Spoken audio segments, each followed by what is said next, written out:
This is a story I created and listen to my story. I was at my school in a classroom doing math problems, using my calculator solving about 30 math problems in a test. Once I got done, I turned it into the teacher's desk while he was doing his work on the computer. I sat back down on my desk doing nothing, rolling my eyes, staring at the ceiling out of boredom. And the test is due on Friday. The teacher said, "Is everyone done with the test?" And I replied, "Yes." The teacher said, "Okay," and class dismissed. I walked out of his classroom to another teacher's classroom, and she teaches science. The science teacher said this: "I have a fun announcement to make today. We are going to a field trip. We are going to a theater to watch something cool." However, it is later at 11 a.m.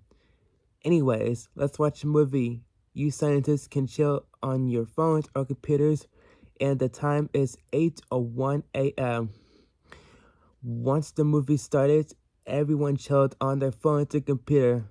I got on the computer and watched a little bit of YouTube, watching Mr. Beast until it is time to go to the next class at 8:40 a.m.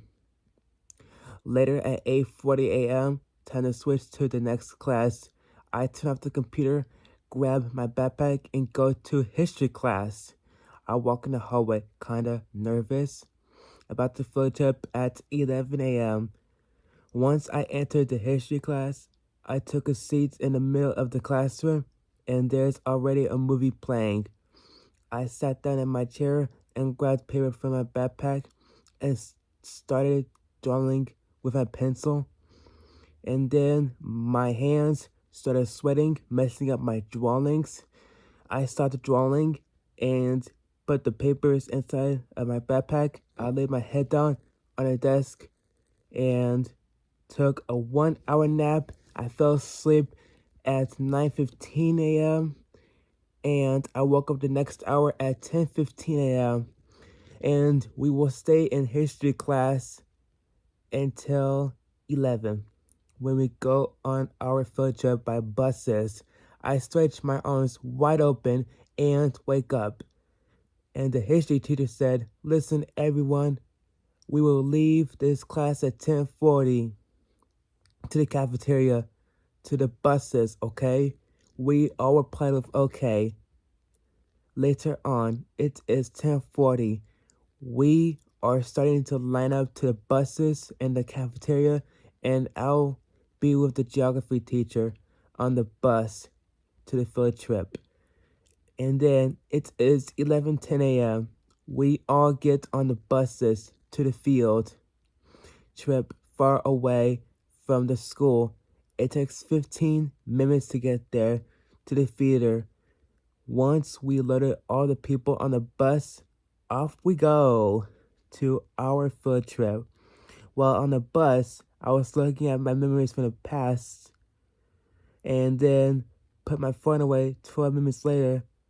Later, the driver said, "We are almost here, almost there."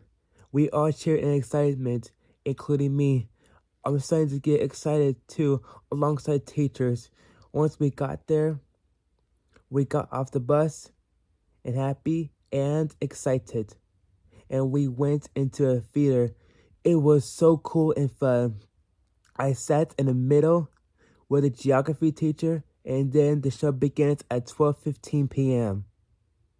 Once it is 12:15 p.m., the talent show begins with a woman and a man dancing on stage to classical music, and then she danced in a beautiful way right in front of him, and something shocking happens. The woman and the man squatted, and the woman turned into a fox, and then the man turned into a wolf, and them two stood up on their hind legs and danced to romantic music. The audience gasped. Nobody could tell if it was real or not. It was unbelievable. Nobody can even describe it.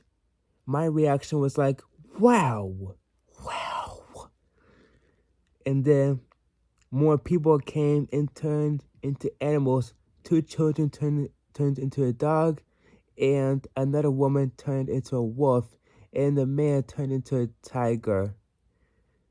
It was unbelievable. So many people turned into different animals. The audience found it so cool that they wanted to turn into an animal too. And then the show ends at 1:17 p.m. So we have an hour left before the show ends, and the winner is somebody. And we go back to school. It is 12:45 p.m. and the winner is announced. It is one who stood on their hind legs. Fox and a wolf. They actually won the show. So cool. And then the show ends. It is minutes later at 1:15 p.m. and we and the teachers audience exit the building, and us people and teachers go to the buses, and we head straight back to school, and nobody on the bus cannot believe it. Nobody can't believe it. It was truly unbelievable. No words, including me. Once we got back to the school, it was time to go home, and then I get on my bus and I go home happily ever after. The end. Thank you for listening. Do you like the story? Subscribe, like, comment.